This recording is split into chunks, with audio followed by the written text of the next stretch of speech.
righty. So we're on. Um, Thanks. My name is Kieren James-Lubin. I'm joined by Jim or James Hormuzdiar and Victor Hello. Wong. Um, we are old friends. We also run a company together called BlockApps, which has been in operation for quite some time, but that's not what we're here to talk about today. We're actually taking the topic up of what Ethereum was like in the early days. So we've all had both an insider and an outsider perspective on Ethereum and enjoyed the really crazy and wild ride, that it's been in the last approximately decade in the blockchain space. Um, and sometimes we forget all of the interesting things that happened. And so we wanted to kind of, get in front of a camera and get it all down for posterity. And here we are. So with that said, I'll kind of take the lead on the discussion, but we're not trying to be formal here, trying to make it conversational. This is a first of a, Kieren produced podcast of sorts. I've been on a bunch of them. I don't think I've ever led one. So we're going to find out how it goes. All righty. So let's start out with the question, when were you first aware of Bitcoin and blockchain in particular? I'll give my answer to start. And there's still a kicking myself aspect to it. So I became aware, I'm going to say 2010, possibly 2011. So this would have been my senior year in undergrad, of Bitcoin. And I distinctly remember it being $3, down from a recent peak of $14 or $15. I thought it was interesting and, looked into it a little bit. I didn't really get the idea of decentralization at the time. I just imagined it as some sort of digital money solution. If you asked me then, I probably couldn't have drawn a difference between it and, digital banking or a PayPal type provider, that sort of thing.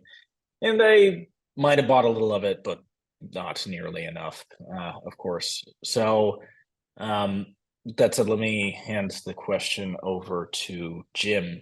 When were you first aware of Bitcoin Oh God, slash aware blockchain? is different than like interested. In fact, like I don't know. I was like I came from an academic background, so I'd been hearing about it probably since when you had been hearing about it. But I was like a little bit too above all that. Like, oh, that's like a money thing. I'm not interested in that money world. So really, no. Like the interest came from when you reached out to Steve, who was an old friend of mine, and that Kieren had been following his blog, and Steve called me up and he's like, this guy Kieren just called me up and you have to go look at this Ethereum thing. And so at first I was like, yeah, I'm not interested in all this fake money thing. And I went and I read the white paper. And by the end of the white paper, I was hooked in. I was like, this isn't just about like banking or something. This is about incentivization on the internet, and that drew me in. So and at that point, and there was enough ambiguous stuff being discussed. I wanted to just dig in and see how it worked. So that's when I started like trying to write code that would connect to one of the peers and see how they. And at the time, it was a test net. And that's when I started to understand the background of it and got really pulled into there. So, I don't know. Let me pass it on to Victor. Yeah, let's Jim, we'll pick that up. I'm trying to a little bit stay chronological. So I was 2010, 2011, sounds like same time frame for you. I think we'll pull back in a question or two right to that era. And we'll talk in more detail. But let's hold on it for just a moment. Vic, do you want to take it? Yeah, I think I became aware of it around the same time as you. I was doing one of my startups in Beijing at the time, and I felt really disconnected from North America, so I became sort of an early fan of podcasts. And one of the big podcast networks was this thing called Twit that was like all technical podcasts. And one of the podcasts I really loved was this podcast, Security Now, which went really deep into these kind of like security technical kind of things. And he did like a couple episodes on Bitcoin. And I was like, really, really fascinated by it, but mostly from a technical angle. And even to the point where I downloaded the Bitcoin client and ran it, didn't get any Bitcoin. Or if I did, I did notice it. I think the rewards were like 50 at the time or something like this. But the strange thing was that a year or two later, I started to notice at other Chinese startups, there'd be like groups of computers in like part of their office. And I was like, what are those for? And they're like, oh, we're mining Bitcoin. And I was like, oh, like, why are you mining Bitcoin? And they're like, oh, well, we can like transfer money and like, it's basically free internet magic money. And I was like, I honestly was kind of repelled by that. Like that kind of seemed like too nutty even for me at the time. Did we all hate it Gotcha. before we liked it? I never hated it. I was sort of just like not that interested, I guess. I think from the East Coast, the attitude towards like stiff financial stuff is probably more favorable. I think Jimmy had long since been out in California doing like, after your physics Yeah, days, but when you were in fun grad tech stuff. school, you're not telling me that there were other grad students who kind of like I guess I didn't hate it. I just felt I was too good for it. Let me see. I didn't hate it, but I think I found the like everyone talked about. So I was fascinated the technical aspect, like I said, and it got me to read the white paper and even like download the software. But I think the part that kind of turned me off about it was like when you talk to some of the early people that I would ask, like who were setting up Bitcoin mining rigs, they were like kind of fanatical. Like there was that crypto anarchist sort of flavor to the early days that kind of turned me off, I would say.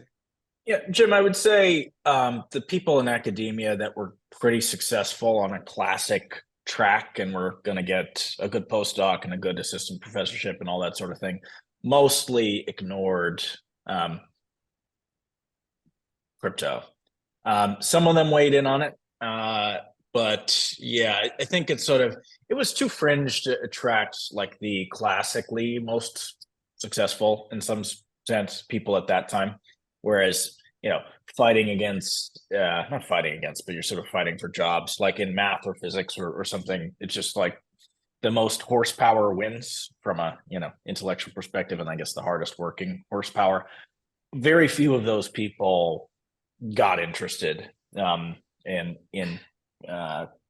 crypto blockchain. A few cryptographers certainly did, and probably actually more established ones as far as compared to younger ones like folks like Dan Benet, et cetera. But yeah, I think I don't know that I was too good for it, but that one, I didn't grasp right away that it was revolutionary, and I didn't see anyone near me leaning into it for a while, I guess.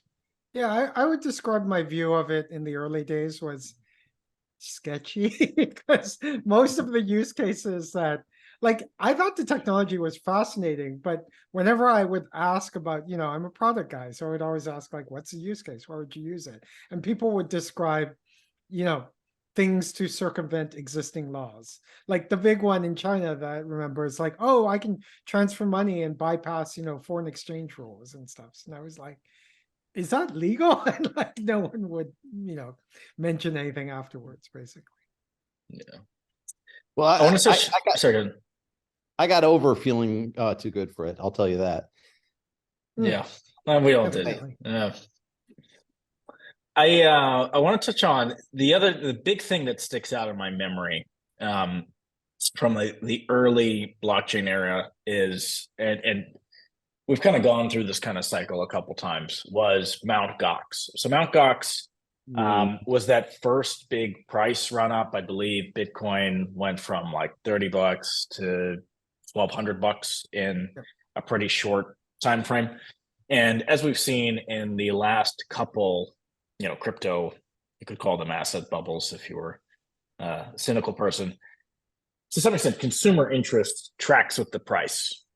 And people are getting excited about price momentum. Articles get circulated, all that sort of thing. More people come in and it goes all the way up. And then seemingly invariably, the bubble bursts and someone is fleeced at the top. you know. And whether it's outright theft or merely collapsing asset values or some mix thereof, everyone's hurt on the other side. And then sort of crypto has somehow this way of surviving all of this. The protocols themselves seem to be quite sound. But I guess the question is, do you guys remember Mt. Gox distinctly? I feel like lots of people I knew who were not quite crypto savvy in the industry, et cetera, were suddenly paying attention when Mt. Gox was It happening. was the And then hot there was topic another when I lull. was just getting into things. Yeah. What year was it? Was it 2015, 2014? 2014 probably, right? I think Gox was 13. Let me check. Yeah, I think Okay, it was 13. earlier than that, yeah. Yeah, okay. So that was a little before, but that was still the topic that everybody was talking about at the time. I was new enough to it that it was still, I was observing it as a, like a third party. It was interesting to me, but yeah, I think I spent a little time to understand because the newspaper coverage, like usual, was terrible about it. They didn't explain what was going on. So I spent a little time to understand that yes, there was a problem, but no, it had nothing to do with blockchain.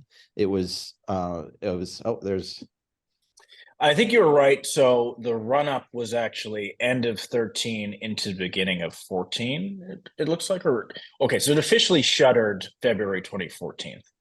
Okay. Though, and the 1200 that I remember was like November 2013, it looks like. When did the hack happen? December. Oh, it happened. I think right here.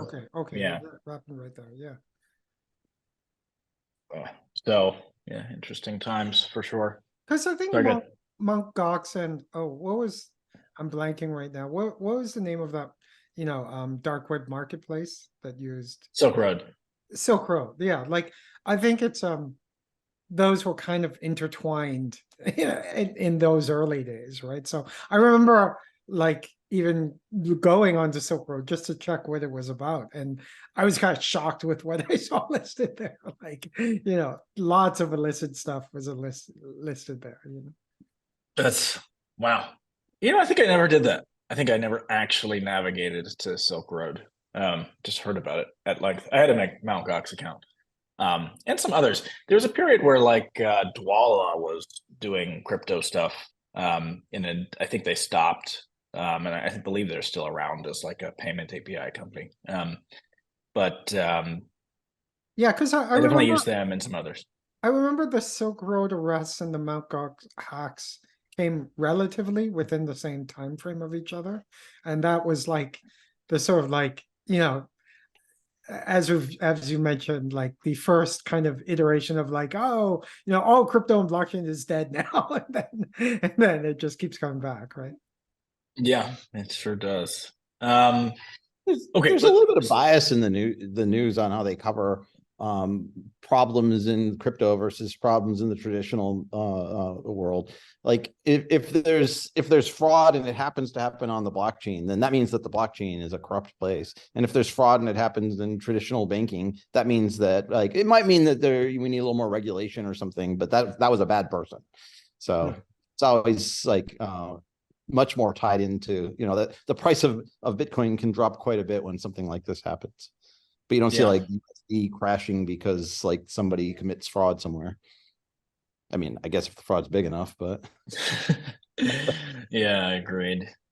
Just segueing quickly. Yeah.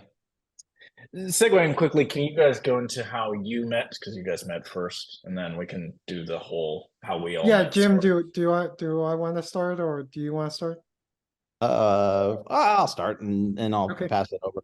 I actually, so I had back in the 90s, I was in academia, and in the aughts, I was in the startup world, and I'd done a couple startups, and I was ending one of my startups, and I had two sons who were in our local school in California was a Mandarin immersion school, and I at this time, there was just a coincidence. Both my wife and I had ended jobs, and we said, "Hey, it's just been crazy right now, and let's take this to its extension. Let's go to China and actually put them in a school there."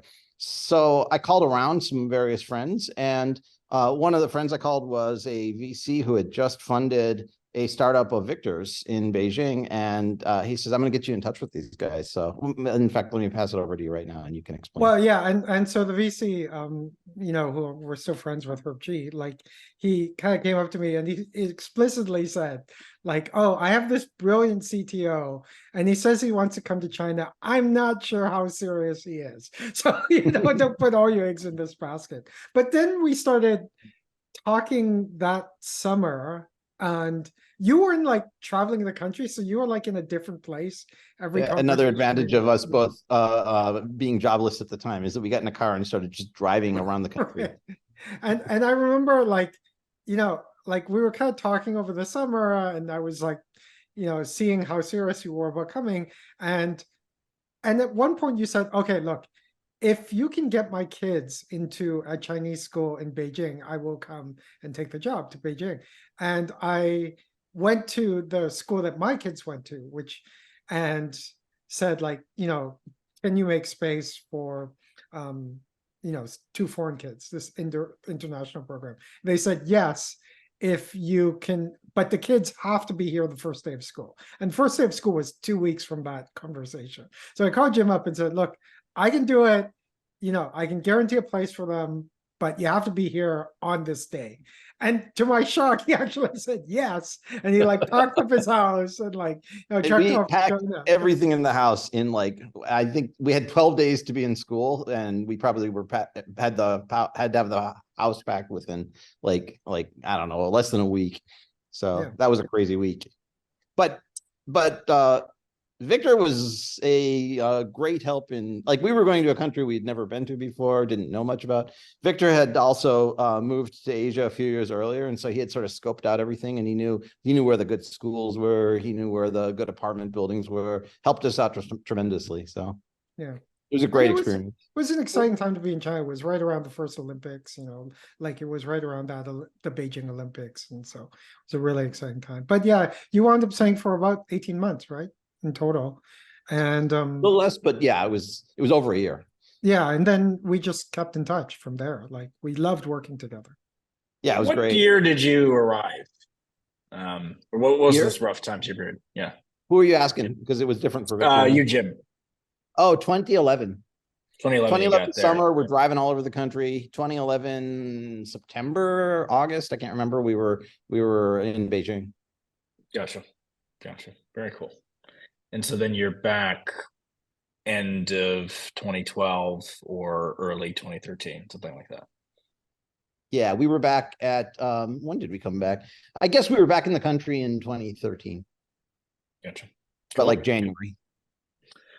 I'll segue. I'll try to keep it slightly chronological to keep everything in my mind here consistent.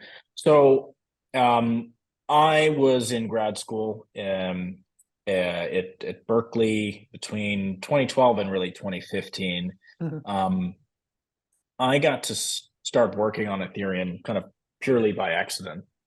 Maybe not purely by accident, but basically I had passed my qualifying exam, I'm going to say spring 2014, or maybe April or May 2014. So for those who have not aware of how a PhD program works, qualifying exam is like one of the last things you need to do before you just do the research and produce the thesis. So sometimes it's a coursework requirement. Sometimes you need to, translate a work from like an academic work from one language to another to show proficiency. I think most of them have dropped those requirements at this point. And so, it's a whole bunch of study, intense prep at Berkeley. It's a 3-hour oral exam with a couple of people from your department and one from an external department.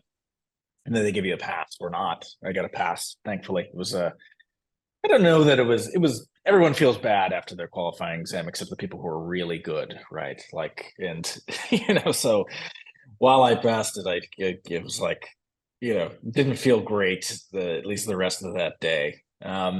When do you find out the result? Like, is immediately. Oh, you do? Okay. You put you in the hall and they tell you. Okay, that's good. So you're just like very nervous. I don't know what it was like for you, but for me, it was just like three guys I knew, and I was nervous too, but it wasn't like they had to go and like, like calculate numbers or something. They just kind of come out and they're like, yeah, you pass. Yeah, exactly. It was like that, right? It's a oral, it's subjective in a sense, but there you've got like several of the world's foremost experts, in some subject, so they're able to assess whether you understand it enough or not to proceed with research. So anyway, the qualifying exam led to, I needed like a short break from math. I was in mathematical physics, and I had almost taken a job working for sort of a data science company that was taking, I can't quite remember, so something having to do with like Nielsen TV ratings and doing something with the data and maybe selling it back to networks. I can't remember at this time. But it seemed like an okay thing. I also wanted to go back to New York for the summer. I'm from New York, and as with many New Yorkers, it took some time to adapt to the California culture, and I didn't fully do it. I still, I'm prone sometimes to bash the Bay Area, but I still kind of like it there. But anyway, there right now, by the way. Yes, Jim's there. I'm in the state of New York at the moment. But I need a little break basically, and it ended up being possible to work on the Ethereum project. So somehow I guess I'll go into this somehow. My dad, Joe Lubin, got attached to the project basically because he was tracking Bitcoin and blockchain for a long time. He had a CS background plus the financial background and ran a hedge fund for a number of years. And so it was just kind of always watching technological innovations in financial services. And I guess always had a little bit of the, blockchain philosophical character in that, let's say pro freedom, a little bit of a libertarian streak kind of thing. And I believe he happened to just be visiting our family. So he's from Toronto. A lot of blockchain people in Toronto for one reason or another. And he went, I believe, it might have been a Bitcoin meetup at that time, or it might have been the first Ethereum meetup. But this would have been January, February 2014, I believe. And Vitalik was speaking there. And like everyone around that time, where you see Vitalik speak about something, you got really excited, right? And so he actually got ready to start helping out the project right away. He actually thought for a time that he might be a software developer for the project, and it didn't turn out that way. We can go into it a little bit later, but he started working on it again. Let's say February, March. 2014. And so he just sent me the white paper like right after, or maybe right before my qualifying exam. I got a chance to read it. And it was pretty cool and interesting and new. And that was sort of the first time I grasped the potential of the technology. And it caused me to go back and read the Bitcoin white paper, et cetera. And it was sort of exciting enough to work on for that summer, basically. So that's how I got into it. And subsequently, Jim alluded to this earlier, I started to work with the project and reached out to Steve Shu, a great friend of ours, I don't know, not quite famously brilliant, definitely brilliant, somewhat famous, super cool guy. And I'd been a long time reader of Steve's blog. He's one of the few really excellent kind of general communicators who's a super technical guy. But most people who are really technical in communication have a hard time, I don't know, distilling it for at least kind of a mass market audience. But Steve is actually good at that, but with nuanced coverage of technical topics. So anyway, caught up with Steve, and that takes us to Steve forwarding on the Ethereum white paper to Jim. And I believe the first time I spoke to Steve, I was in New York, but was just about to go back to the Bay Area. So that takes us to maybe June, July 2014. And maybe I came back in August or something like that. And it turned out that Jim was there in Hayward, and we got to meet up. What do you think? August 2014, September, something like that. Oh, it was around then because also ironically, I was driving across the country that summer too, and it was right after I came back. That's All weird. your big life changes are related to some cross-country trip. You do as Obviously. you're soul searching, you do a literal search Yes, around the exactly. country. Yeah. So yeah, I was in Montana, and then I was back in the Bay Area, and then we talked. Yeah. Okay. That's cool. How was Montana, by the way? Wow. It's Maybe beautiful. we shouldn't go to. Yeah. Montana, oddly crypto friendly. Yeah, makes sense. Big sky country, It's right? sky country. Okay, so let me see here. I want to. I have a couple other 2014 anecdotes that you guys may not even know that much about, but maybe we should jump ahead to 2015 and go back. Just before yes, we go past 2014. So I moved back from China in 2014. And so, me and Jim were talking about like, oh, now that I was back, what kind of project could we do together? So while you had started that conversation, me and Jim were like thinking about, okay, like maybe we could work on a startup together. And at some point you forwarded me the paper as well. So like I think that's kind of how I got into it as well. I want to give I don't want to speak the whole time, but to have some info here that I forget if I told you guys at length. Okay, so go for it.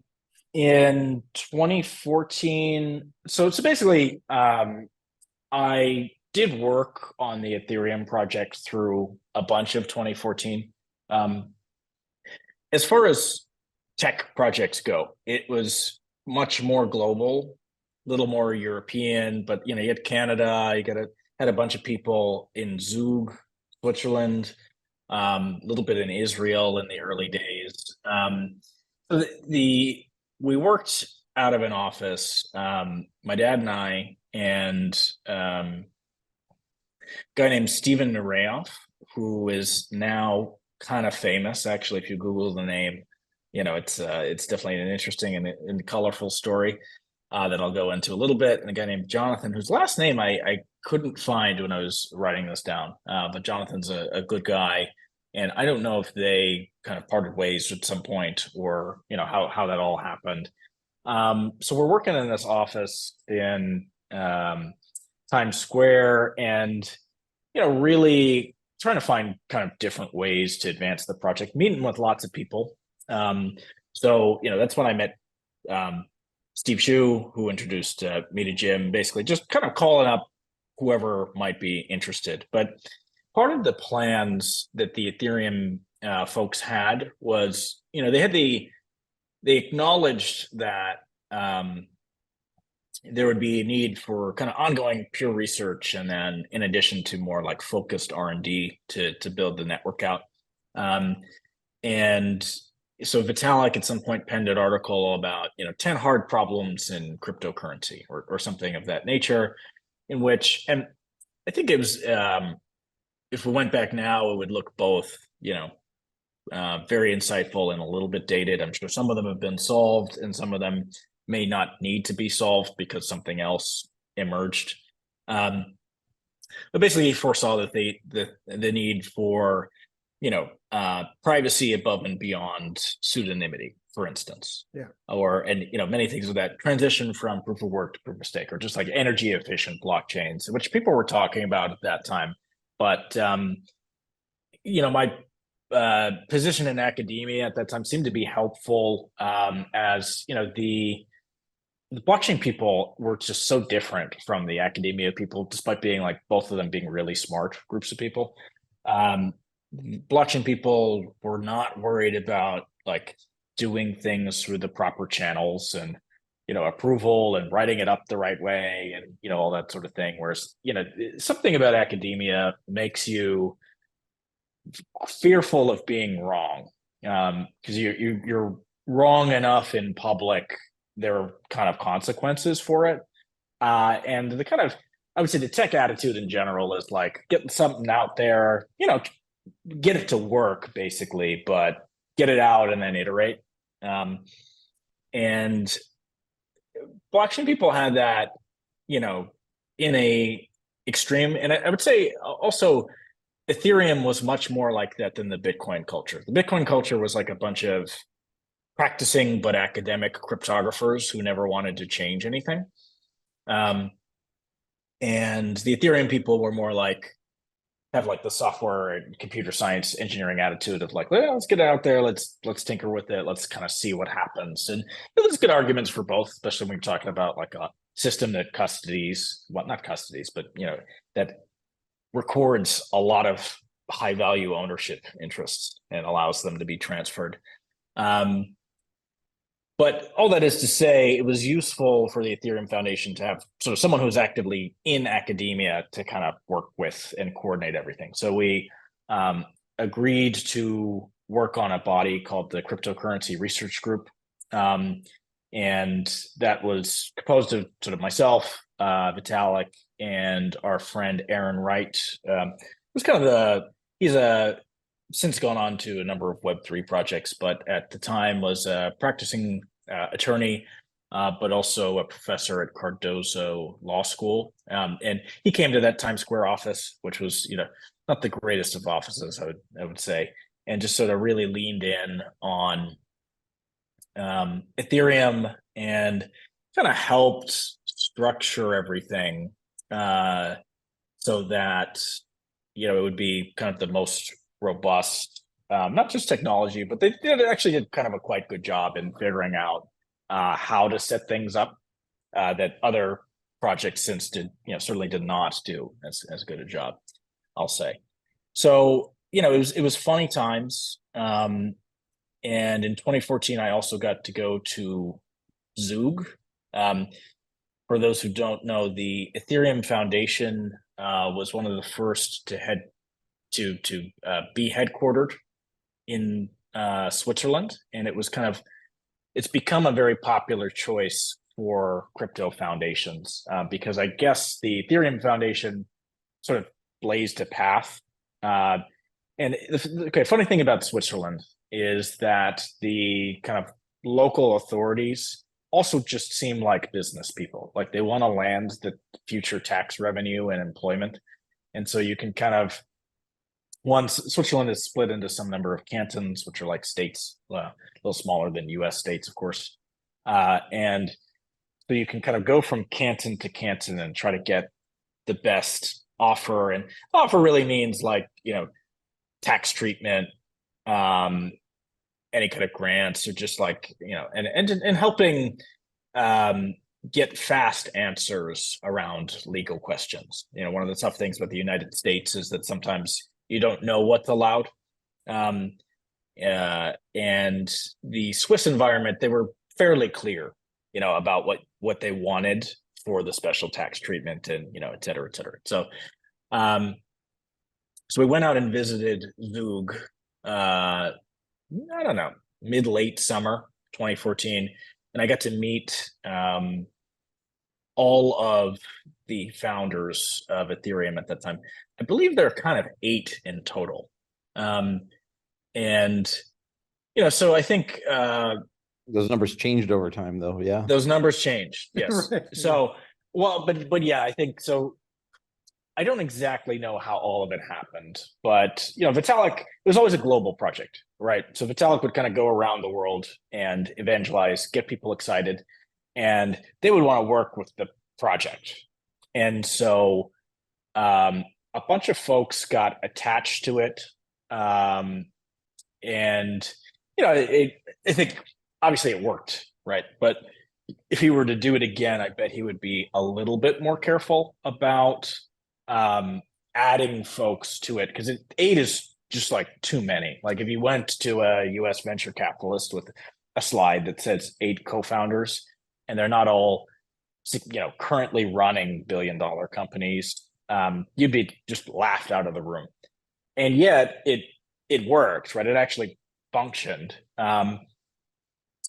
And the so kind of the way it broke apart was that there were like the technical guys. So I don't quite know how this happened, but pretty early on, like Gavin Wood, Jeff Wilkie started building out versions of Ethereum, the C++ and Go clients specifically. We'll go into the clients soon because there's good stories there.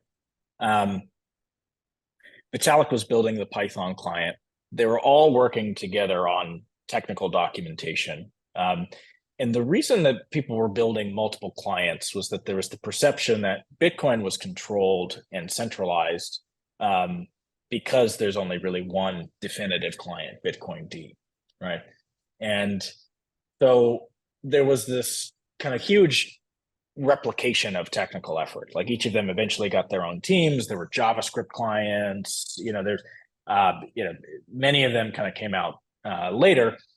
And I'd say the project had sort of tech folks and business folks, like any tech project, didn't really have a nominal CEO at any time. It was closest to being Charles Hoskinson. So I think at the time I went to Zug, the leadership looked like, on the business side, Charles is the CEO. Amir Chitreat, who is in Israel, he kind of did business development. He's a funny guy. I still see him every once in a while. Joe, my dad, and Anthony Diorio as the other business guys who probably had the most operating experience. And then the tech side was Vitalik, Jeff, Gavin, and then Mihai had sort of done corporate setup. I believe Mihai worked with Vitalik on Bitcoin Magazine. So Vitalik, very interesting character where, most of the time your technical geniuses are not good communicators. And he was sort of a journalist running Bitcoin Magazine, writing a lot of the articles. Good if he started it or kind of joined it. And he would I think he kind of crowdfunded the articles a little bit, like for if I can get a pledge of 1 Bitcoin, I'll write an article about X. And at the time of Bitcoin was inexpensive, but those values went up, and I think it actually ended up being a good funding mechanism. The articles he wrote in the future, and it led him to kind of have a sort of impartial thought leader position in addition to his really strong technical ability and the ideas he was generating, et cetera. And I know he had joined a bunch of projects early on and helped work with them.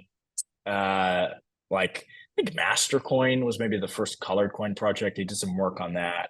So anyway, so those were the 8 at the time.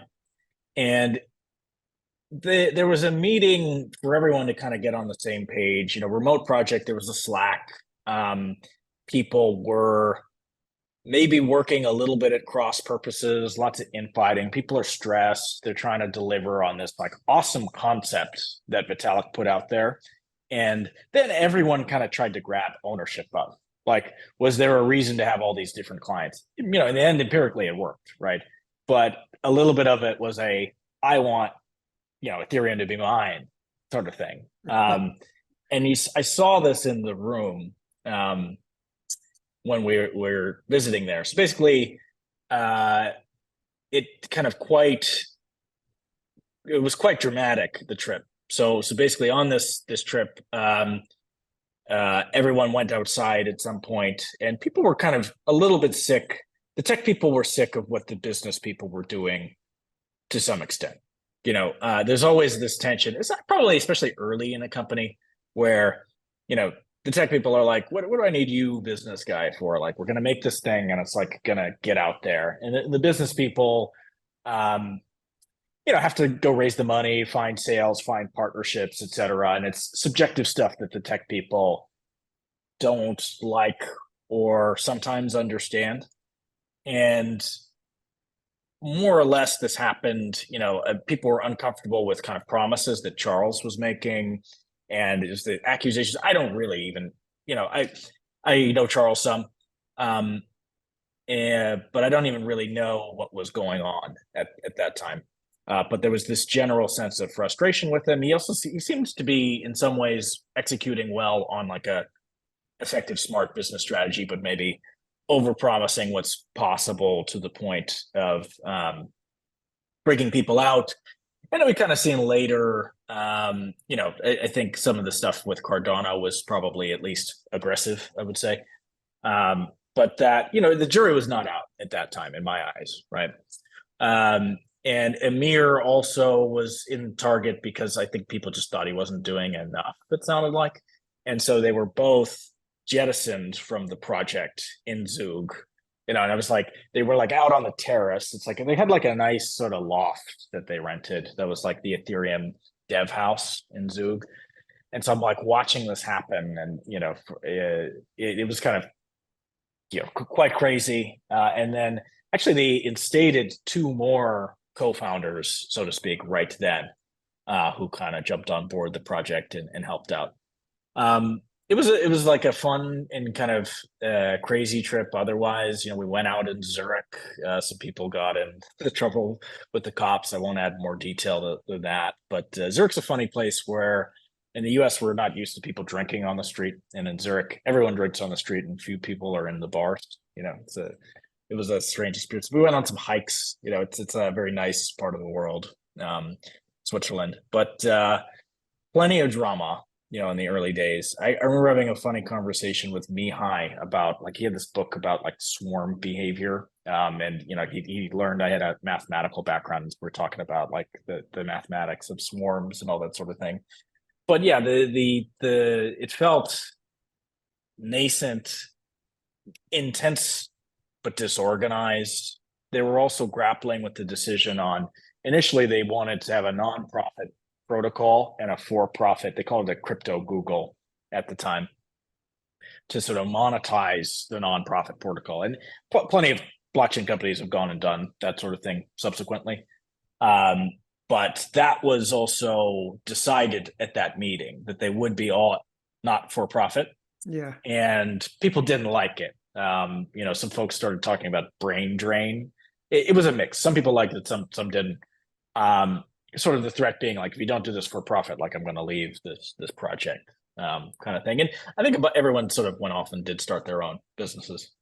So, it is what it is. But anyways, let me pause and see if you got, did I tell this whole story, to you guys at any point? I think you told parts of it, not the entire thing. But yes, I didn't realize the sort of Game of Thrones aspect happened in all of that short period of time. That I knew that all that had happened behind the scenes. And I think it was I think it was going on continually, but it came to a head all in this one meeting. A sort of funny memory. So Bitcoin Suisse was getting off the ground at that time, and we met with a guy named Nicholas, I believe, who maybe was the CEO or one of the founders. I just Googled it. It says founder, and there's a different CEO now. But he made this funny, he's a nice guy. And I think something happened there. I'm not quite sure. He made this funny comment. We were in an elevator. And this shows the difference between the American and Swiss attitude. We're in an elevator, and it was one of the ones where it's kind of hand operated and you do it yourself. Oh, wow. And it's just the door could just easily close on you. And I was like, wow, we'd never have this in the US because we're so litigious. And they said, well, yeah, Swiss attitude, natural selection. Yeah. So anyways, I don't know. Sometimes I think things get grandfathered in. Some of those subway platforms in New York are pretty terrifying too. They are, certainly. Yeah. It could just be that it's older there, right? That makes sense. But yeah, so I think the big, other than Zug, basically what we saw, or let me say, there was growing momentum around the project. Lots of people all over the world kind of working on it. Stuff was probably not tightly papered. There's no employment agreements probably at that time. It was but there was really intense excitement, and I think the belief that everyone was going to be mega successful out of it, one way or another. It's been kind of interesting to watch. Jim, do you want to talk about getting into it, and I alluded to all the different clients of Ethereum, and the reason why there was more than one. Do you want to tell your report of that part now? Well, this part of the story, when you were doing all that stuff, I was too busy driving around the country. But I came Yes. back. Like it comes in a little later, like 2-3 months later, right? Or thereabouts. Sorry, good. Yeah, right at the end of the summer, right when you were coming back, I think. So, and that's when I got really interested in it. I remember like the whole culture. So I got fascinated with the technology when I read the white paper. That's when I realized this was something big. And I wanted to immerse myself into the world a little bit, but it was a foreign culture to me. Like we decided so Natasha, my wife, and I, we decided just to see what this world was like. We'd try buying a little Bitcoin. And I remember we looked a little bit at the various ways to do it, and the way we decided on was to meet someone in a coffee shop in the middle of Berkeley.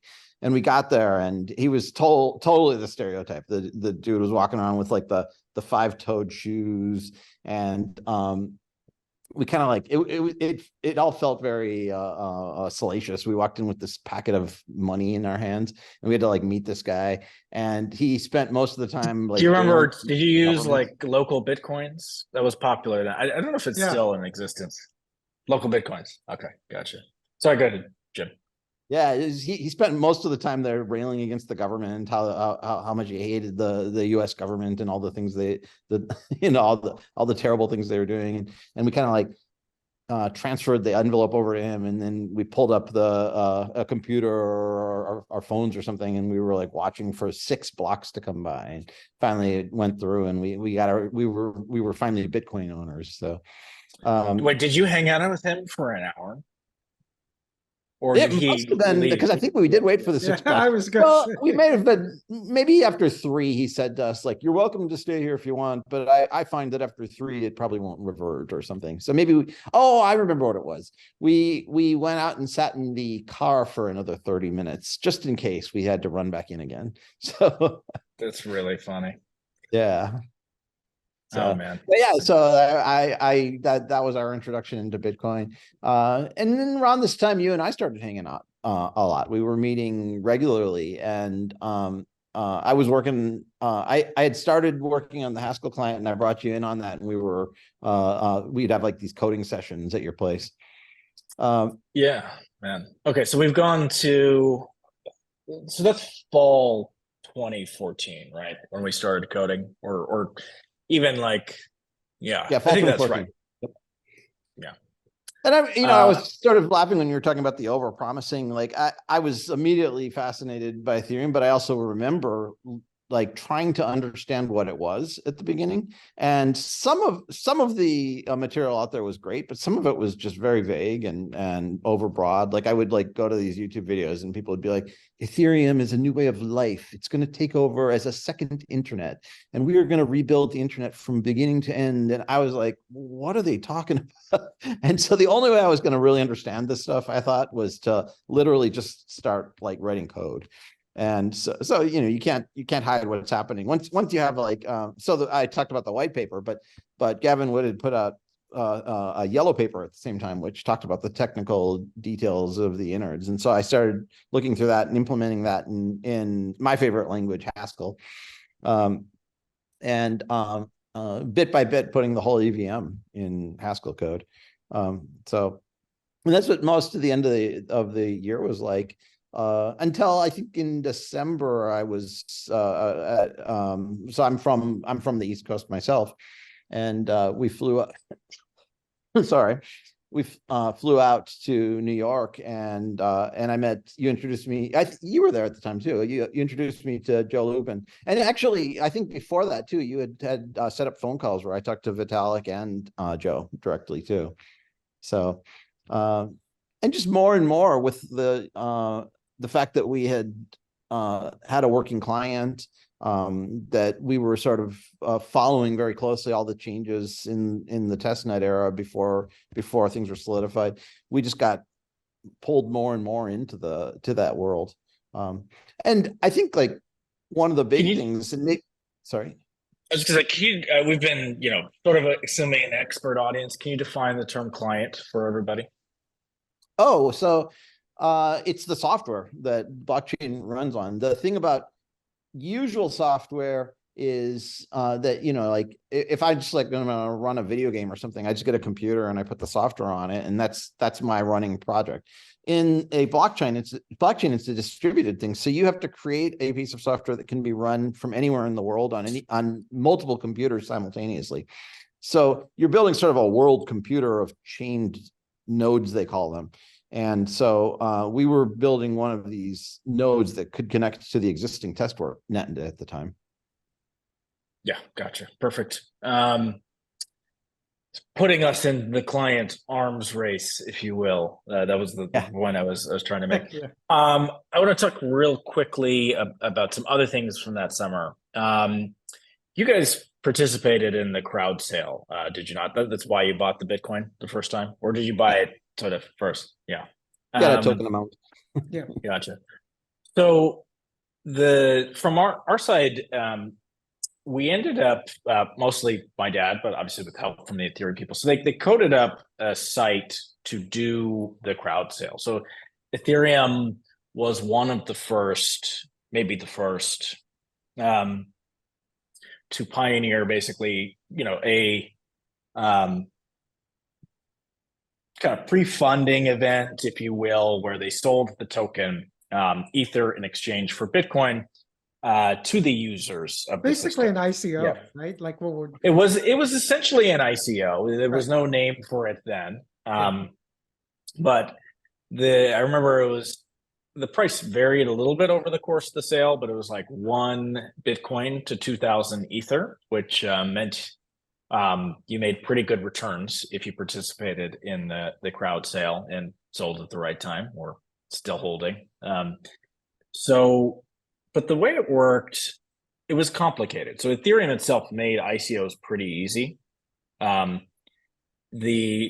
Bitcoin, it was basically, I think the Ethereum Foundation had to set up an address for you to send the Bitcoin to, and so that they could mint the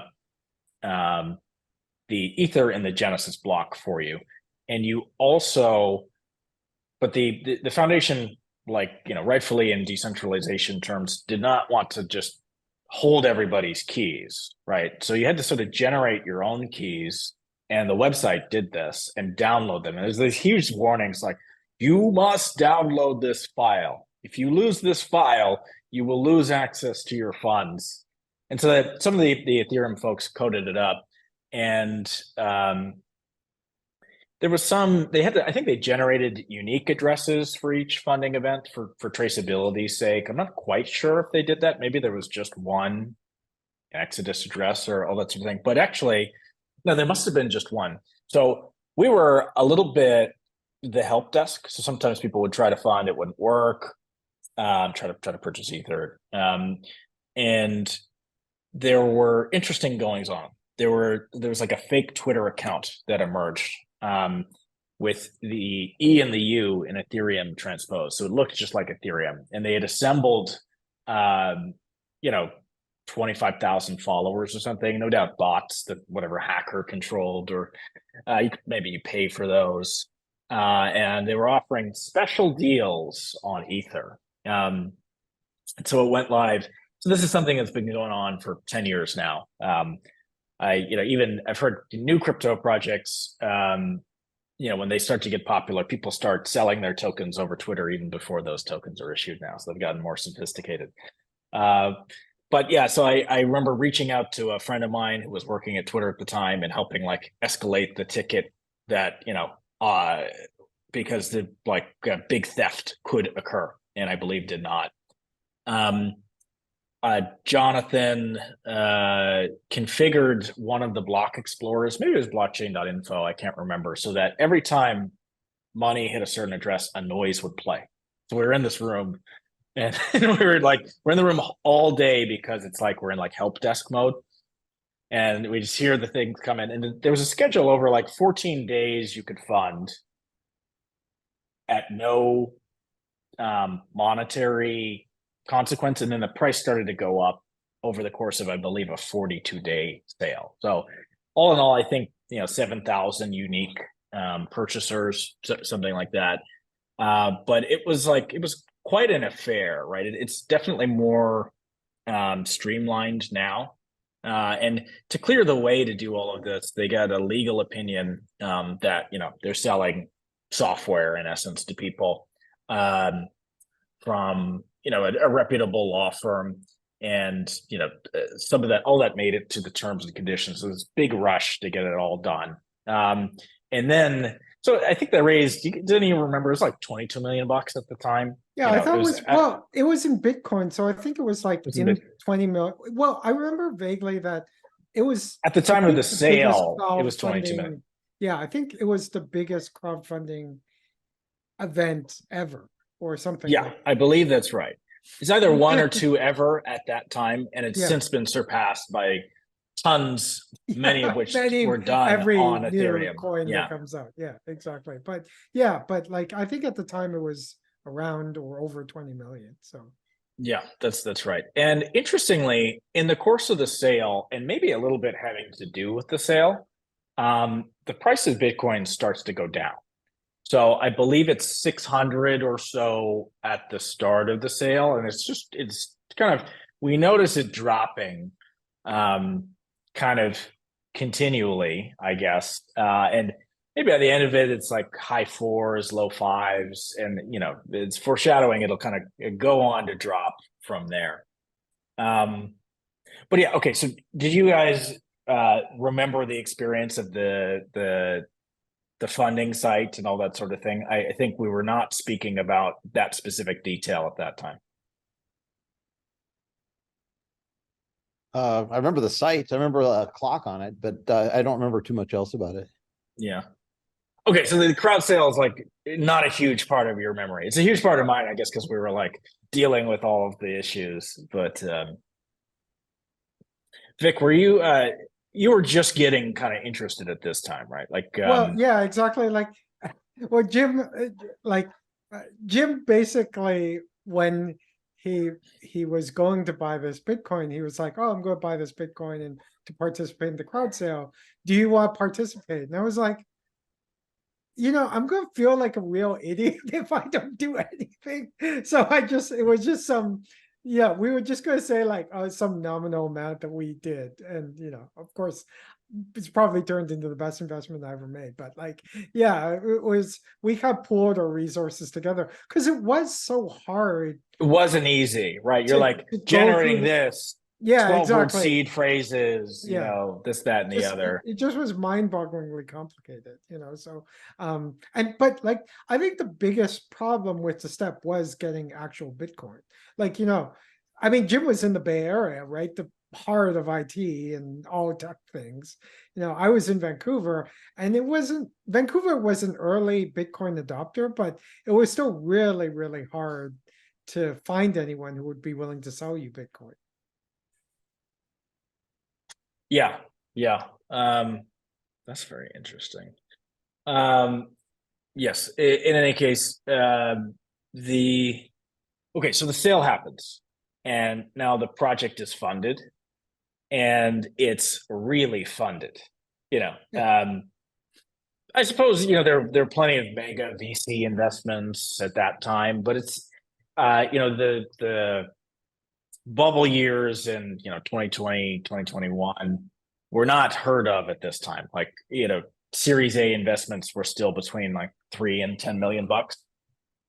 Salaries probably a little lower than they are now. Back then, this was a lot of money, and so the Ethereum folks then kind of, it was very technically driven. They kicked in all of their technical dreams, so to speak. So Jim's point about the really big claims, they really were, in a sense, trying to create a whole new internet. A couple examples. So not just the proliferation of clients, right? They're going to make a browser, the Mist browser. They're going to make a peer-to-peer messaging system called Whisper. They're going to make a decentralized file storage system. They chose to make a virtual machine like Java And we always thought that like JavaScript was the better analogy because it kind of won on the internet. And has anyone ever seen an applet in the last 15, 20 years? But they made multiple languages that would compile to the EVM. And there's some benefit to that. It's definitely evolved over time. I don't know. Do you have a more specific memory of like they were making a lot of stuff? It was. Can you get into the experience of trying to make something compatible with what they were doing at that time? Well, once I found the yellow paper, it wasn't as difficult because that centered me around the blockchain part of it. But it was that earlier marketing material that was very confusing to me, because they would talk about, you would have these videos like, what is Ethereum? And then it would just go off onto all these things, like you mentioned, a browser, a messaging system. And I think there was even some talk in there about replacing TCP/IP or something. I can't remember. Some of these things actually came into being. Some of these didn't. And so I think my learning process was like first realizing what blockchain was, but then like digging a little deeper and being confused that I didn't really know what was happening, because I thought this was going to be a blockchain project, and then they were talking about writing browsers. And then realizing when I saw the yellow paper that, yeah, this is the core of what Ethereum is. That other stuff is sort of like pipe dream stuff that may or may not come to being. But yeah, so that's how it went. And then once I got into the concrete testnet work, then I understood what was going on. So Gotcha. Yeah. It was wild. So, and I'm struggling to remember the timing on all of this. Actually, no, I'll go to kind of Crypto Economicon first. And then, so now we're going into January or so, 2015. So a couple times, so Vitalik visits the Bay Area a bunch. Did you remember we went to a couple meetups with Vitalik, did we not? yeah, he was super casual. I remember it's funny because like now he's famous, but in those days we would just sort of like hang out with him after the meetings, and he would kind of like go and bum like a couch to sleep on in the night. One time we like drove him to somebody that he found a couch to sleep on. Just fun, casual times. Yeah, there was. I think he won the Teal Fellowship, so there were like beds there, and I have a memory of. I think we drove. Well, there was a meetup in like the South Bay, and like you drove them into the city or something like that. There was a crypto castle in SF at that time that we occasionally visited. Vitalik would hang out there. It was. I imagine he still, really has this little need for creature comforts. I'm sure he could procure whatever he likes, but it was funny times for Probably sure. sleeps on really nice couches nowadays, Really nice couches these days. Yeah. But so I can't even remember quite how we got the idea, but we were talking about, for whatever reason, a bunch of people were going to be in the Bay Area late January 2015. And we decided to, and I had also, through Steve, through Ben Lorica, who's a great guy, who was at the time sort of I think he was head of data science, but also really the head of content for O'Reilly's conferences and that sort of thing.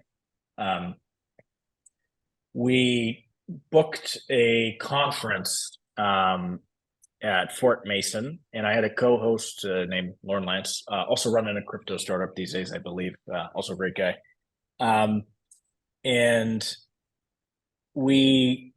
so given that the conference was on the calendar and we knew a bunch of people in part for the conference, but I think something else was going on too, would be in the Bay Area at that time, we decided to run kind of a parallel technical conference that week, which we named the verbose Crypto Economicon. I think the term crypto economics either was invented or popularized by Vitalik. There's also this guy named Vlad Zamfir. I don't know quite how to pronounce his last name. Who was working a lot with Vitalik on proof of stake and other things, and went on to start his own, I think, fairly successful crypto project, the name of which is currently escaping me. Well, he worked on proof of stake for a long time, right? Like then He did have complete proof of Yeah, stake. but I think he did it for the foundation for a while, but then started his own thing sometime later. Funny guy, but he would say like crypto economics. Is it crypto or is it economics? And the term never really stuck, but that was the theme of the conference. So we had like 2 academic track days and a business track day, I believe, and we had a bunch of speakers. One of whom, who spoke at the O'Reilly meeting and then would also speak at Crypto Economicon. The building we did it in. So we were. It was co-hosted with a company called Coinify, which I don't believe exists anymore. A nice guy named Tom Ding, but I guess Tom Ding had like some good, plugins for capital and access with the Chinese government. Like the Vic, do you remember the details around who owned that building? I think it was some construction conglomerate. I remember Yeah. walking in going like, what? Like, what does this have to do with construction? It didn't have anything to do with tech at all. Like it was just, Yeah. that's the thing I remember most about it. So so in this, sorry, Jim. I just want to say I should point out that you guys met each other at this conference too. Well, This is no, true. we met each other we'd already been having conversations online. I think like because you guys would get together and we'd like chat sometimes, but we'd never actually met each other in person until that conference. Yeah, it was like a month or 2 or 3 in, I think, at that time. Yeah. And it was like it was a cast of characters. Like the O'Reilly conference is a little more shiny corporate. Yeah, no, 300-400 attendees, something like that. Pretty successful.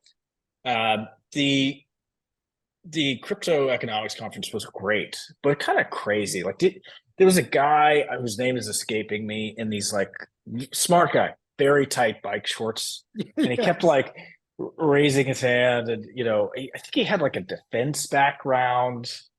I'm trying to. IBM had a big speaking slot at the time. They were promoting Ethereum plus some other technologies as like the key to their IoT stack. I'm trying to even remember. I mean, who all okay, was I on actually looked this up. So the participants, like it was a very small group of people, like I think 20, 25. But among that group of people was, so yeah, Vlad, who did proof of stake, was there. Vitalik was there, Gavin was there, who was working on Ethereum, but later went on to do Polkadot. Dominic, who went to do, Internet Computer, was there. Yeah. I think Jaquan was there. right, who went off to do Cosmos. Like a bunch of Bitcoin core devs were there. It was just a crazy group of people to be like if you looked at the amount of talent, like I know people talk about the PayPal mafia. That was like the crypto mafia, right? Like it was like everyone who went off, almost everyone in that room went off to do a pretty successful project. But they was like, I remember being in that room and kind of like we'd started talking and I was really starting on my journey about learning about Ethereum. And I was just completely baffled. Like I spent probably 90% of my time on Wikipedia, like trying to figure out like, what does the Byzantine generals problem have to do with like technology? Why are they talking about this? Like, or like snarks. What are snarks? Like, I remember like like trying to madly keep up with these things, but it was just being in that room was exciting. Like it was the first time that I ever totally clicked in that what they were trying to do was a new kind of computing platform. And that like, because it always got overshadowed by the financial money crypto aspect of it, right? But you could, in that room, it was very different. It was just like everyone was really focused on like, okay, how do we build this world computer, right? So like, and yeah, like, I mean, the talent level was off the chart in that room. Like, it's just amazing. Yeah. Vic, you should tell the Robin Hanson story. So, For context of the listener, if we get any, Robin Hanson is a really smart guy, kind of famous, sort of quite technical economist. I think he's a George Mason or something Good, like that. good Twitter Sorry, follow too. You should follow him. well, Yeah. he invented prediction markets, basically. Right? Yeah, pretty much. Yeah, he's the father Yes. of prediction markets. So, and to be clear, Robin Hanson is way smarter than I'll ever be. But like, so I was in that conference madly, in Wikipedia for the 3 days ahead of O'Reilly. And We ourselves were all pretty new to blockchain, so yeah, we that's kind of true. But learning like, ourselves. and like, it was, and people were like going really, really deep into these conceptual things. And like, but after those 3 days was the O'Reilly conference. And at one point in the O'Reilly conference, they had like sort of like a lunch where everyone sat around these big tables and kind of a networking part of it. And I remember Robin was like one of the panelists on some panel about blockchain. And he was asking me like, oh, what do I do? And what was I here for? And we had a conversation and I just kind of summarized a few things that I'd learned over the past 3 days. And so we had this conversation and I said, it's not really about money. It's about, building this world computer and all these things. And he basically got on stage and reiterated a bunch of things I told him during lunch. And everyone was like, how did Robin become a blockchain expert? Like, he's really on the cutting edge of where this technology is, But it was just amazing, Yes. Yeah. It was quite a room of people. We had Robin's also a bit of a futurist. We had another kind of quote futurist guy named Steve Omahundro. I don't know how to pronounce it. He was a super smart guy as well. And I've not really spoken to in a long time. But I think there was this, an energy in the air that was quite palpable. And so it kind of, I don't know, it was a big thing that convinced us to start our company, I would say. Well, Maybe not, yeah. I think the thing that kind of convinced us was like, it was like being in 2 rooms, right? There was Cryptonomicon, where it was like everyone was talking about this new kind of computing platform and all the things it could do. And then there was the O'Reilly conference, where you had a bunch of big bankers, like Reid Hoffman was there and people, and they were talking about money. Like, this was about money. And like, it was clear that they didn't know what was really going on in the other room. Like that, something much, much bigger was happening. And I think that convinced us as like, oh, we could build a bridge between these 2 worlds. Yeah. Yeah. I remember that distinctly. And it was, such a funny time. The big headliners at the O'Reilly conference, Reid Hoffman, Balaji spoke. Yeah, something like that. Bill Yeah. Janeway, I believe, and some others. Okay, I want to shift gears to the client race, which we've hit on. But at this point, I got really into it. So I never learned in school enough how to program software, but was not a professional quality software developer, and I kind of learned enough of that quickly on the job with Jim. So as Jim alluded to, we would meet up at my Berkeley apartment. I think first we were meeting at one on, I'm gonna say Telegraph, just north of Ashby. Yeah, just on the right by the Oakland border, and then later we met at a different one, right, very close to campus. Yeah, like Bancroft and Telegraph. And so it was an open source project, and there was because lots of people were making their own versions of it. There was sort of like I said, a fight for the definition of it, which is in the end settled by the yellow paper. But can you talk a little bit about that time where we're just coding really hard? You and I, and just like trying to keep pace with the spec, et cetera.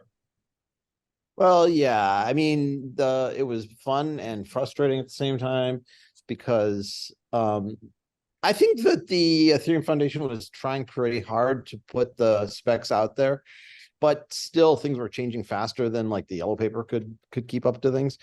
So I would just like have something to the point where it was connecting and communicating and running the virtual machine, and then like next day I'd come in and it completely wouldn't work, and maybe a few weeks later, like the yellow paper would be updated to explain why. But in the meantime, the only way that I could sort of figure stuff out was to just go and get one of the other clients and read how in the world are they getting this thing to work.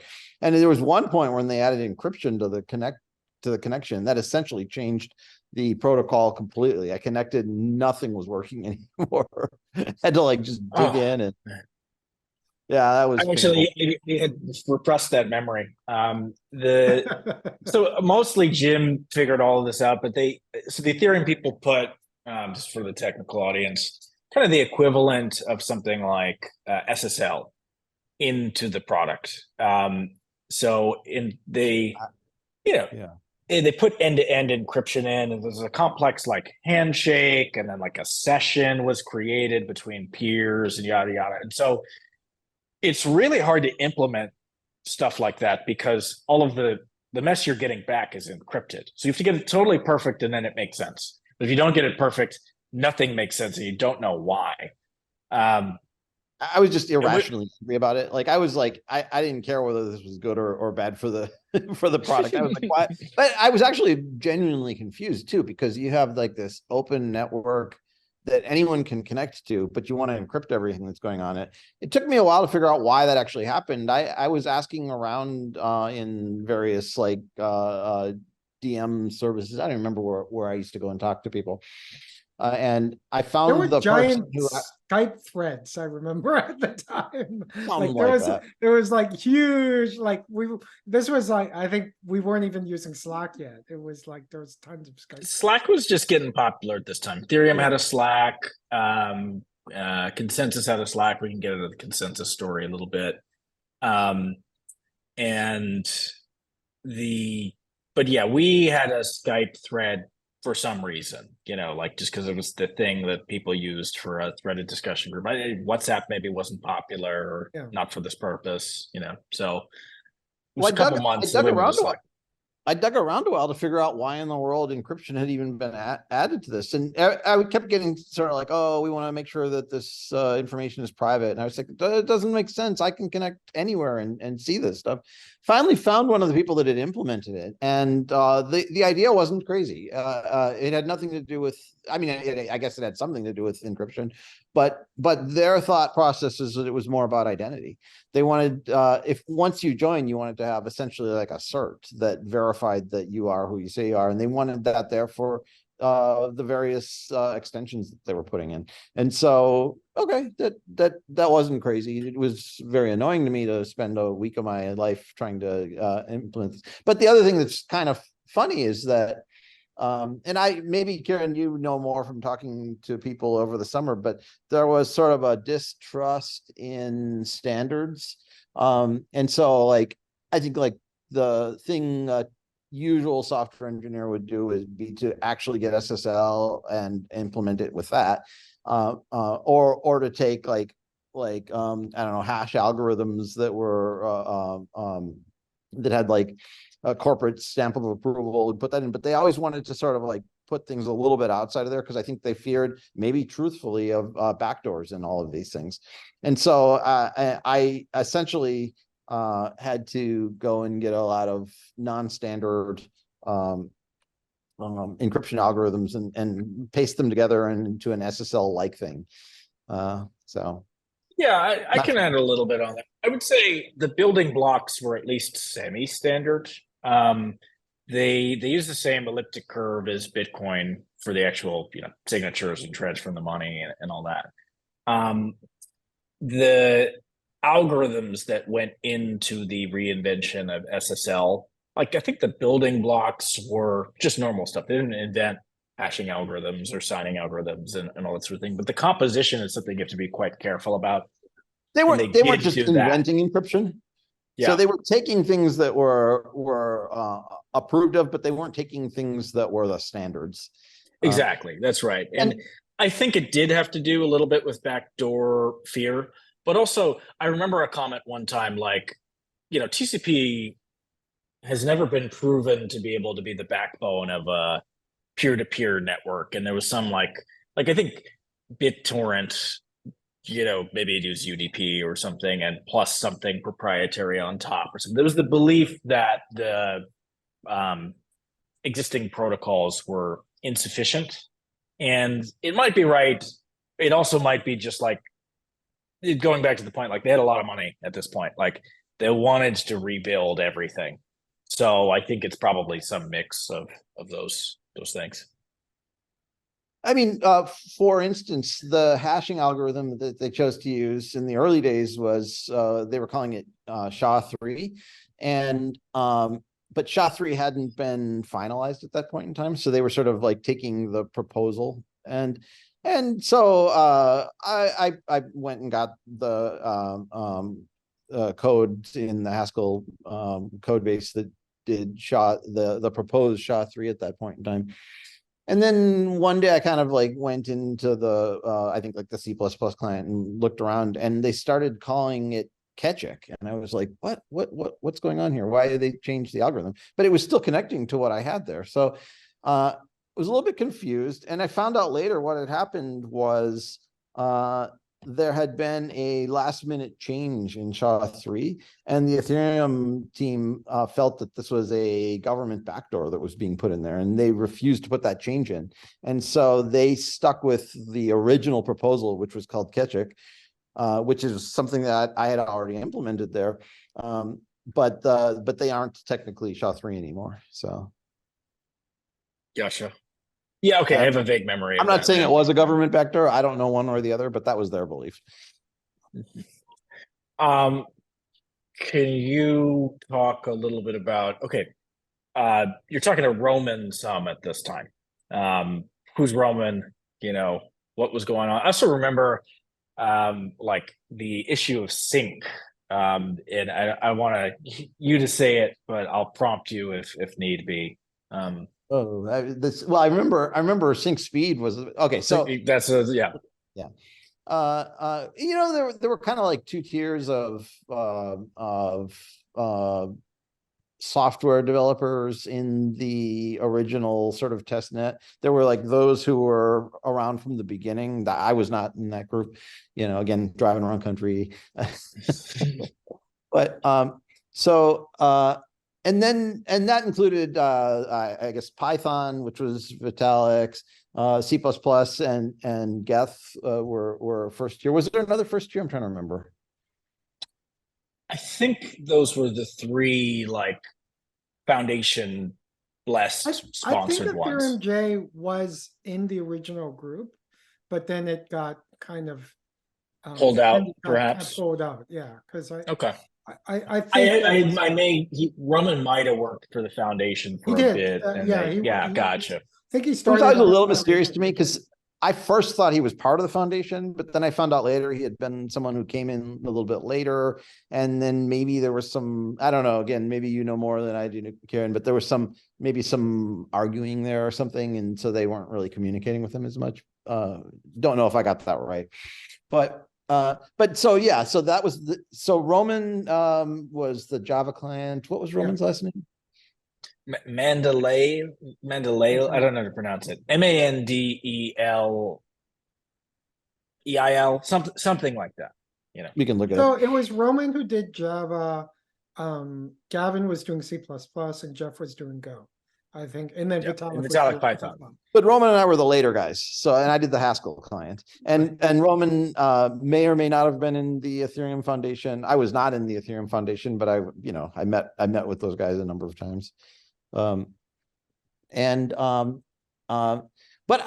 the thing that everybody, I guess what you were alluding to, I'm not sure what precisely the story is looking for, but it was sync speed was the thing that everybody would compete against. And I remember like going to various meetups, and Roman would always kind of run up to me and he's like how long does it take you to sync up to 1 million blocks in the test net now? And so there was always like this competitiveness around sync speed, which is an important thing, but there are other things too.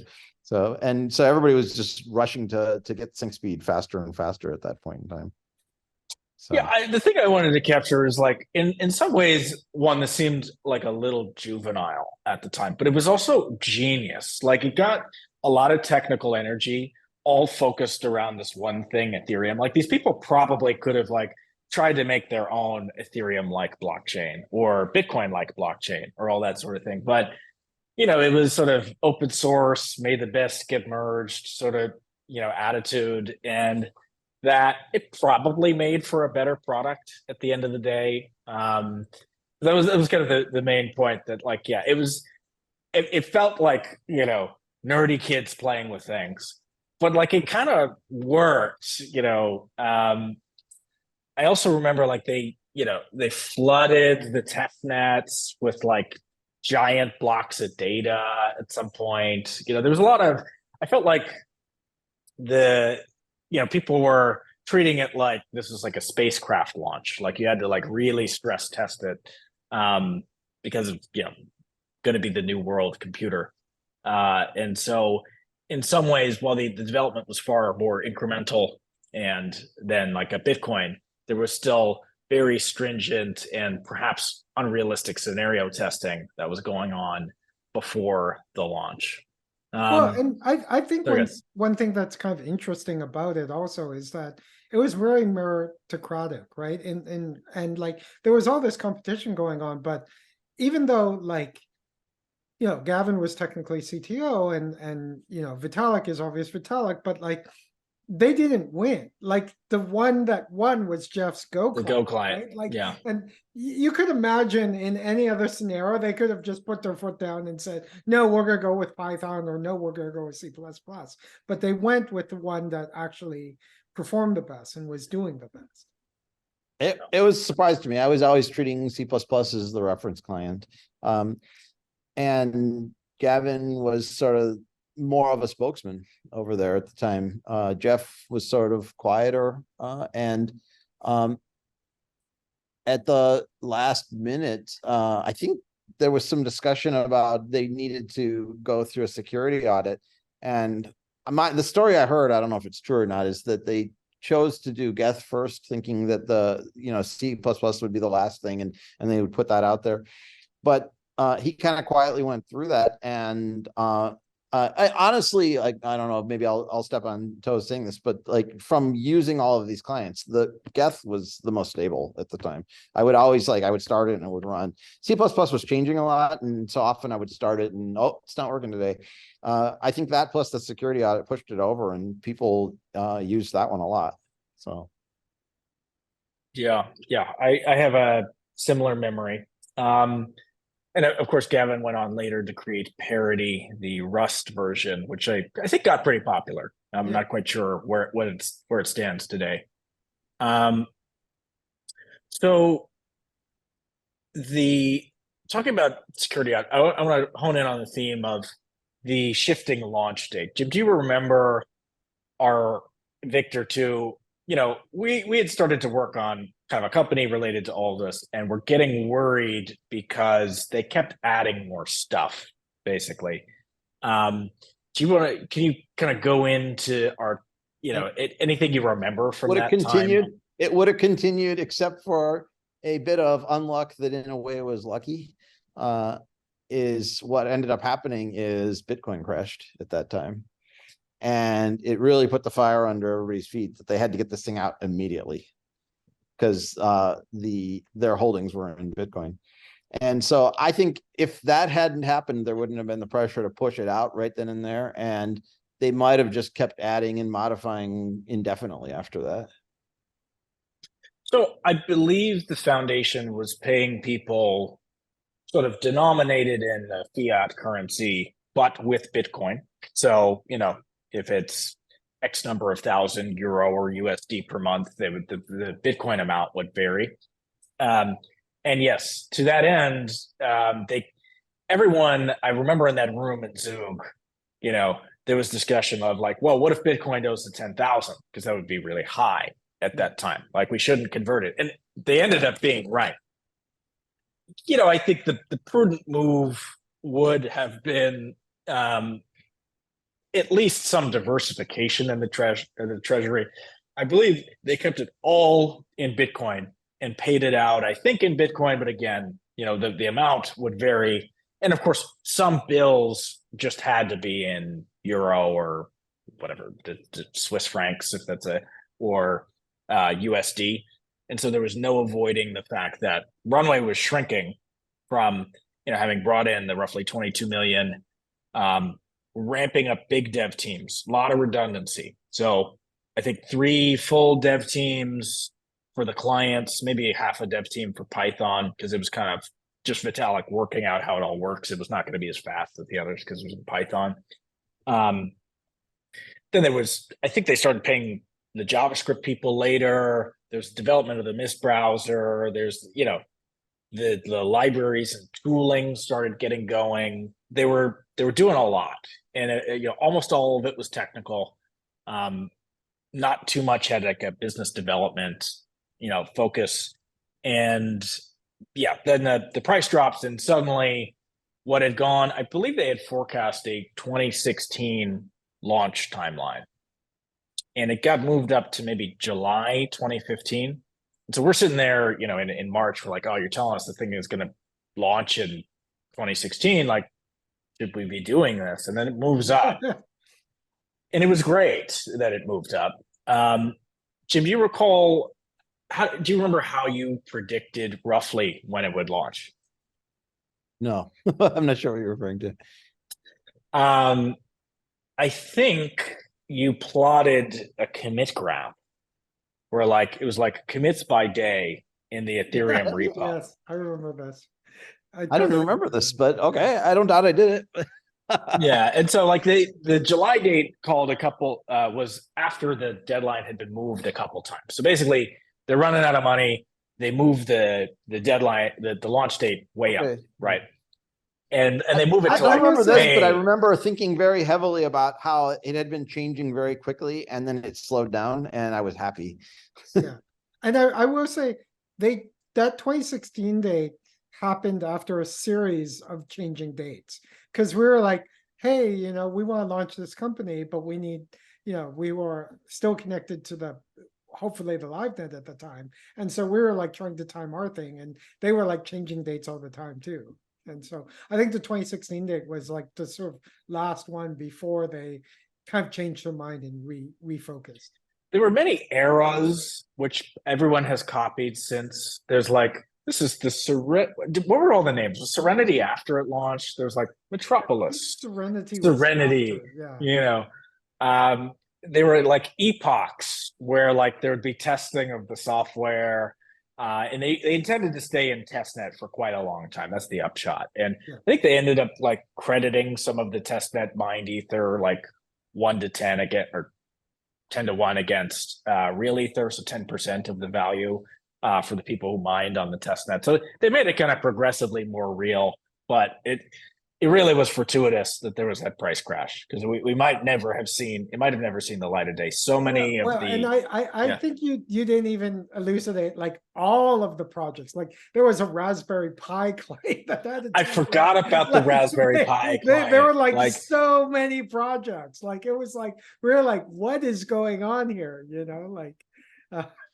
They built, okay, so there were many different, I think I said, there was Serpent, which was the Python-like language that compiled to EVM.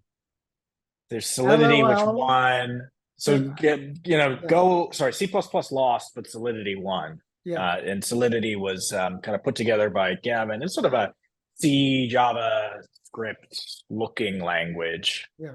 There was another one. LLL. LLL was like a Lisp-like language. Yeah, it was like Lisp-like. To some extent, it let the developers just be free to do things that developers always want to do, like build peer-to-peer messaging systems, write compilers. It was new DSLs, it works. Exactly. Yeah.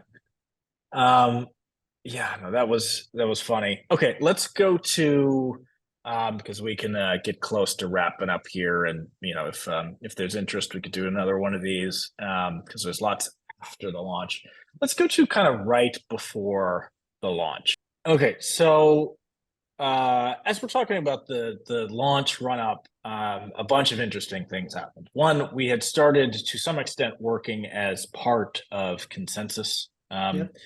So we kind of joined the company, and they functioned sort of as an incubator, basically for us, and plenty of other firms, concepts, some of which stayed in house, some of which also spun out.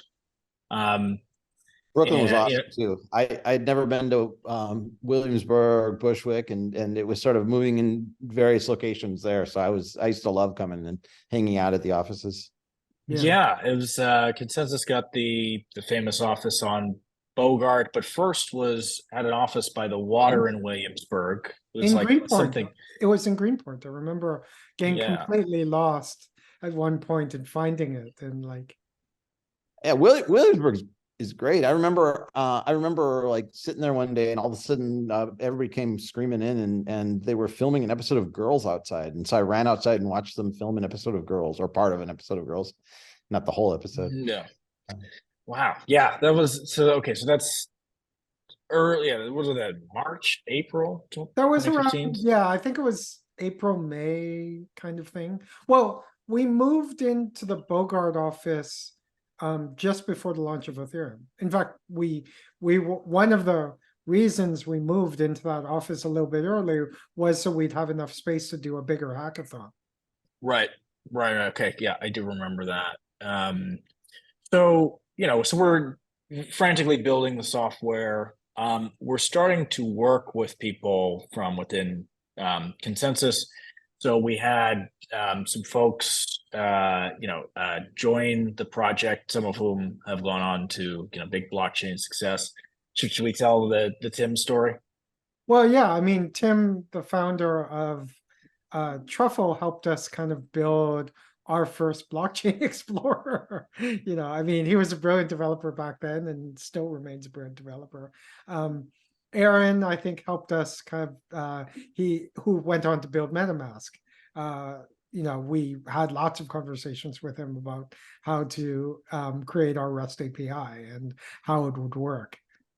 I met up a couple times at my place in Berkeley with Aaron also. It was funny. Like these folks would just come by, and now they're like sort of different levels of a big deal. Yeah, exactly. I feel like you should tell the hard-hitting version of the Tim story, just a little bit, because it was funny in retrospect, right? Well, I think the thing is that we were really focused on, at the time, I think the first idea that we had with BlockApps was that we would create like a REST API. And we, I come from sort of a lean startup background. Like we really wanted to push deadlines. And at the time, people were more in an exploration mode. They were trying to do different things. And I was kind of ratcheting up the pressure to kind of present this at some, I don't know if it was a conference or some meetup in a particular night.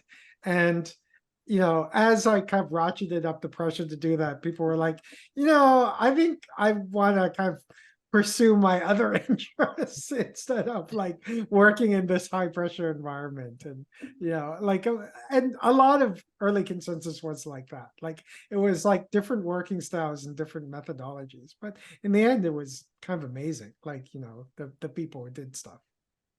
Yeah, I would say lots of really smart people. And a lot of flow between projects. It was amorphous at the beginning. There was a lot of excitement, but it was also hard to like get someone who was assigned to your team to like do the thing you expected well, that's them the to thing do. is that there weren't team assignments, right? Like there weren't the teams. I mean, we had They were really suggested, I exactly think. like but people were just flowing in and out, which is great for creativity, but was hard when you were trying to make a deadline because when you're trying to make a deadline, there's always sort of not great things you have to do, right? Like you got to work really long hours and that kind of stuff. Yeah, and let me see what I felt. So we looked and saw, in our early approach, some success at API companies like Chain.com was at the time touting a big list of customers that use their API. They then pivoted to a couple other things. a Yeah. more enterprise outlook, and then they kind of a little bit pivoted back, and then were eventually bought by Stellar, I believe. So there's some precedent for like, okay, let's have an API, let's make this really easy for people to use, and this being the Ethereum network itself. And I think we found pretty strong resistance to this idea. Oh yeah, huge. Do you want to talk more about this? So I think while you guys were working on the client, what I was trying to do was build, like smart contract based applications, right? And it was really like you described some of the tooling, right? Which was Mist and like for front ends, and the languages were constantly changing. Like a lot of this seemed to be an afterthought. Like, okay, we're going to solve that later on down the puzzle, but it was impossible to build an application, share it around, just get something running quickly, And so we like. My background was like web and mobile startups, and like the first thing you look for is a REST API. And I thought like, okay, if we're ever going to get this ecosystem to really work, we need to have something like that so people can build these applications on. We couldn't cobble together all these tools, but yeah, we got a lot of resistance to it because people, it was like we were speaking Martian to people. Like these are exactly. people, but they had no like interest in like anything that sounded a little bit corporate-y. So well, it wasn't even corporate-y. It was more like there was a general suspicion of servers. I remember the phrase like, yeah, I don't know if I want to work on anything that involves any servers. And I remember at the time, like a peer-to-peer network, it's like every peer is both a client and a server. Like, it's sort of kind of intrinsic, Yeah, there was a lot of belief in the time that effectively everyone would run a node. And like at some point you'd run a node in your browser or run a node on your phone. And I'm like, look, I ran a mobile application company. Like, I know how big these clients are. Like, I don't want my this thing's gonna get very hot. Yeah, exactly. Like burning my ass, sitting in my pocket trying to mine ether, right? So, it was just very strange, these kind of conversations. Yeah, and kind of concurrently, so more aligned with our perspective, Consensus sort of grew an enterprise team, which focused sort of on advising big corporates on blockchain and then implementing it for them.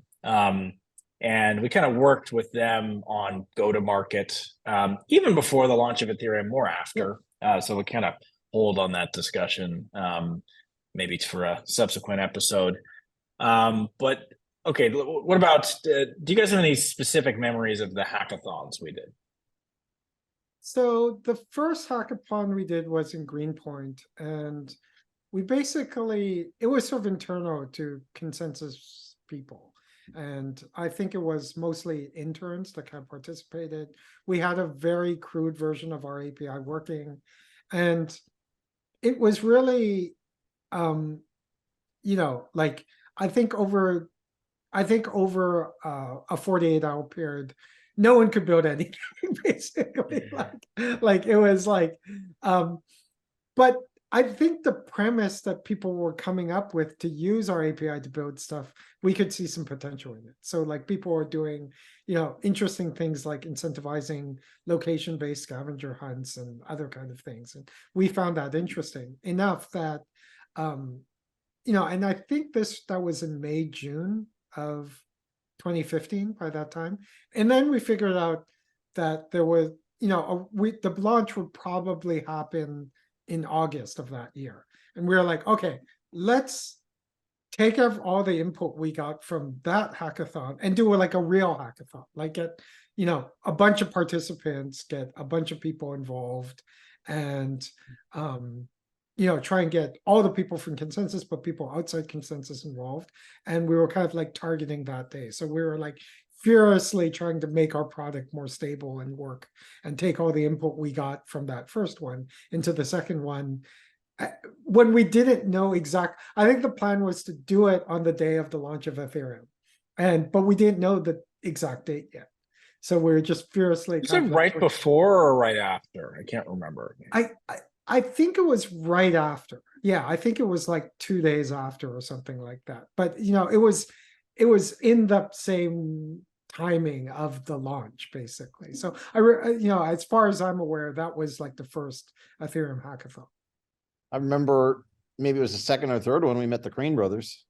Oh yeah, that's right. They I think that was the one right after the launch. That was later. They won, didn't they? They didn't win Maybe. the one at the launch. They won. So that hackathon where we met them was actually the first consensus conference hackathon. I don't think that's true. I think that one was later. I think they. Oh no, you're right. Were already, yeah. You're right. You're right. I think they came to the first. You're right. I think they came to that very first hackathon. Yeah. So I think. Or at least John did. Well, maybe both. Yeah, they came to the second one, the first one right after the launch, right? This is funny. This is another foreshadowing for a future episode. But yes, the IBM, they've been circling this whole time, and they do appear in the next episode if it comes at the consensus hackathon. But I remember us furiously. And just the uncertainty of the launch. I remember we had many conversations like, is this thing ever going to launch? Like, we weren't sure if it would happen. Yeah. Do you remember? Okay, let's talk quickly about the mining that we did.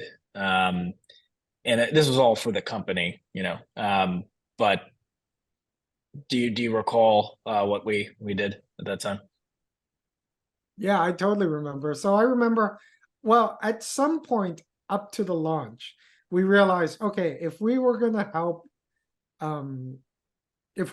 businesses or other groups build applications on Ethereum, we would need Ether to be able to pay for gas for those transactions. And so we're like, well, where are we going to get this Ether from? And, I think the first thing that happened was you guys were like, oh, we need to build a mining rig. Right. I'll hand that over to you, Jim. I think that was.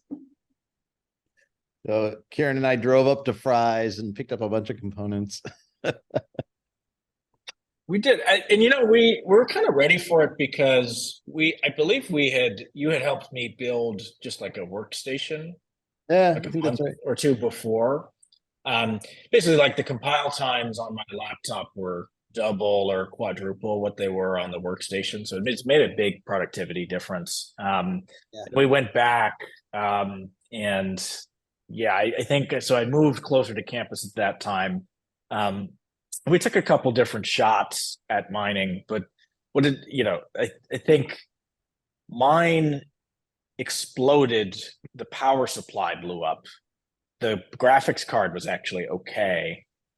Something happened to yours. I can't remember. But we got it going eventually. But the part that was funny, I remember, is that we spent like 2 or 3 days building these machines, getting it up, putting the software on, getting it running, hitting some problems. And it started Ether started to dribble in at that point in time. So we're like, oh, this is awesome. And then we called up Victor and he's like, yeah, in the last half hour, I just spun up a few machines at Amazon and I'm getting as much Ether as you guys are. Well, it was more than a few machines. So I remember watching you guys build this and thinking this is going to launch any day now, right? I said, can someone give me an image of the Go client? And I took that image and I just put it on Amazon and had a bunch of spot instances. And at some point I was running and I just bought as many spot instances as were available. Whatever met my price, I bought. And this was before, mining was even known that this was something that happened. So I could still get it pretty cheap. And the blockchain itself was small enough that you could sync up pretty fast even if you were starting. None of this is stuff you could do today. In fact, none of this is exactly. And it stopped being effective. I remember at the point of the launch, you guys were saying, yeah, we got our first Ether. And I was like, do you see this graph? This is the total mining power of the Ethereum network. That large wedge, which was 25%, is me on spot mining. God, we should have cranked it up just like another couple weeks longer. I Like, you know, know. Well, I think by the time, 3 days have passed, I'd passed like several $1,000s. Like our AWS bill was like, yeah, it seems super expensive at the it time. seemed super expensive at the time. And like I was like, oh wow, like this is good. But yeah, I should have ran it like, a month basically. And then but it was pretty amazing. Cause like Yes. I'm not a DevOps guy, but I was like running hundreds of machines at a time, and it was just amazing. One thing I struggled to remember, how did they communicate that the network was ready to launch? Was it like Twitter, email? Like, how did we even know? Like, we kind of knew. I think it was like we knew from the commits that it was close. This is why I Yeah. brought it up before. They're like, okay, they're slowing down. They're getting ready, but I don't remember how they communicated it, but we were pretty involved in consensus at those days, and everybody was talking about it. Yeah. And there were like multiple groups there that were getting ready to spin up lots of mining, and so there was no missing it at the time. yeah. Yeah. Sorry, good. Sorry, like I said, I think there was, but like I think they had announced the date, but there was still a lot of uncertainty whether they would meet that date or not, right? And it turned out they did. Like that did turn out to be the date, but like everyone was kind of gearing up, but we were also like getting ready, like, oh, it might not happen that day. It might be a couple of days later. It could be a couple of months later. We just weren't sure. Yeah. Oh man, those were some times for sure. Yeah, okay. So I think this is a good wrapping point for this first episode. Hopefully we'll see if we get any feedback from the internet at large, on whether we should keep going down this path. But quite the journey already. Lots of interesting things I've even remembered, in the course of our couple hours here. Thanks, guys. Does feel like we should keep going with the story, but we'll see. Let's leave it as a cliffhanger. All of the excitement to come. Any final words? Well, I think, it's funny, even if you look at the beginning, you see the same patterns now where there's this like huge amount of inflow and then, what seemed at the time like tons of hype, but now is like a trickle of hype. And what seems like tons of capital, but now would be considered a trickle of capital, and then like a kind of overconfidence, and then a tightening, but then real technical stuff gets done in the tightening. It's funny how that pattern has played out so A couple many times now. Yeah. exactly. It's Join a us funny next type time. of We'll cyclical. tell you about the time we saw Vitalik throw his shirt at someone. Oh, that's a good story. Yes. That is a really good the story. Vitalik shirt story is a good one. All righty. Let's end it here. Thanks, guys. We're doing this recording on a Sunday. Hope it entertains and informs the wider world. And we'll see you next time.